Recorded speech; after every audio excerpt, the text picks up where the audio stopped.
अब हेडिंग डालें आप ऑक्टल से डेसिमल में।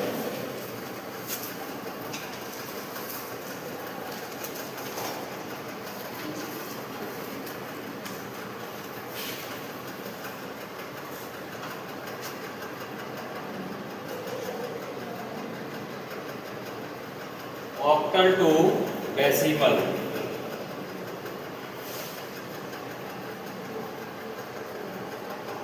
मान के चले किसी ऑक्टल नंबर को हमें किस नंबर में बदलना है, डेसिमल नंबर में अगर बदलना है तो मान के चले ऑक्टल के रूप में जो क्वेश्चन में संख्या दी गई है वो कुछ इस प्रकार से है। किस इकाई में बदलना भैया, डेसिमल।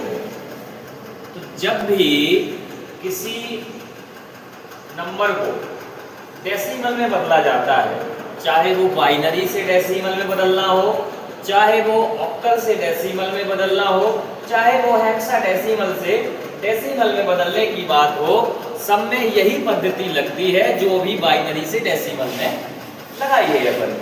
अभी बात समझे, जब भी किसी नंबर को ऑक्टल से डेसिमल में बदलने की आवश्यकता होती है तो सबसे पहला जो काम होता है संख्याओं को काउंट करना होता है। क्या होता है भैया पहला काम? संख्याओं को काउंट करना या गिनना। संख्याओं को काउंट हम 0 से प्रारंभ करते हैं। अभी बात समझे, तो पहला काम क्या हो गया भैया अपना, संख्याओं को काउंट करना। इसके बाद नेक्स्ट स्टेप में अपन काम करते हैं जहां से संख्याओं को गिनना प्रारंभ किया था उस संख्या को सबसे पहले लेते हैं। तो पहली संख्या इसमें क्या है भैया, 6 है, इंटू इसका आधार कितना है, 8 है। तो 8 कितनी नंबर की संख्या ली थी हमने, 0 नंबर की। तो 8 के ऊपर 0 की घात लगा देंगे। आगे बात समझे, फिर प्लस लगाएंगे, फिर नेक्स्ट संख्या लेंगे जो अगले नंबर की संख्या है, वो संख्या कौन सी है, 2 है। तो 2 को लेंगे इंटू आधार के साथ गुणा करेंगे। आधार कितना है इसका, 8 है। कितने नंबर की संख्या ली हमने, 1 नंबर की। तो 8 के ऊपर 1 की घात लगा देंगे, प्लस अगली संख्या क्या है, 4 है। 4 के साथ आधार के साथ गुणा करेंगे।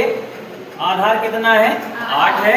कितने नंबर की संख्या है, 2 नंबर की संख्या है। तो 2 की घात लगा देंगे। अब मैंने आपको कल भी बताया था कि जब भी किसी संख्या के ऊपर 0 की घात होती है उसका मान कितना आता है, 1 आता है। तो यहाँ जो 8 के ऊपर 0 की घात थी इसका मान कितना हो गया, 1, प्लस 2 की पावर 8, 8 की पावर 1 का मतलब 8 ही है ना, प्लस 8 का स्क्वायर यानी 8 8 64। 8 का गुणा आपस में कितने बार, 2 बार, यानी 8 गुणे 8।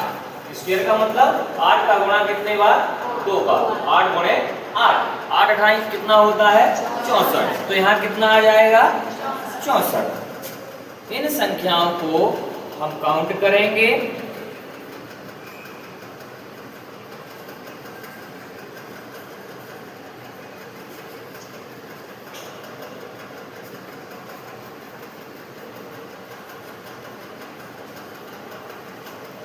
छः 6 18, 5 1 6 1 7 2। आंसर कितना आ जाएगा भैया, 278। इसको लिख लो आप लोग। कुछ कठिन है क्या इसमें, नहीं है। किसी को कोई दिक्कत, चलो इसको लिख लो।